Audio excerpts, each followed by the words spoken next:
কোনো মহল থেকে সংস্কার নাকি নির্বাচন এ ধরনের জিজ্ঞাসাকে বিএনপি, বাংলাদেশ জাতীয়তাবাদী দল তথা দেশপ্রেমিক সকল মানুষ, সকল রাজনৈতিক দল স্রেফ অসৎ উদ্দেশ্য প্রণীত কূট তর্ক বলেই বিবেচনা করে।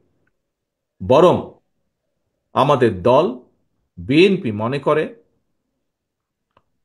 রাষ্ট্র, রাজনীতি এবং রাজনৈতিক দলের গুণগত পরিবর্তনের জন্য সংস্কার এবং নির্বাচন উভয়ই প্রয়োজন। বিদ্যমান ব্যবস্থাকে সময়োপযোগী করতে সংস্কার একটি অনিবার্য ধারাবাহিক প্রক্রিয়া।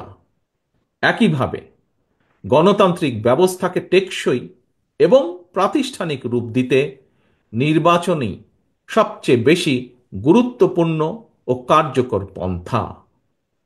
নির্বাচনের মাধ্যমেই জনগণ ভোটের অধিকার প্রয়োগের যে সুযোগটি পায়, যেটি রাষ্ট্র জনগণের রাজনৈতিক ক্ষমতা নিশ্চিত করে।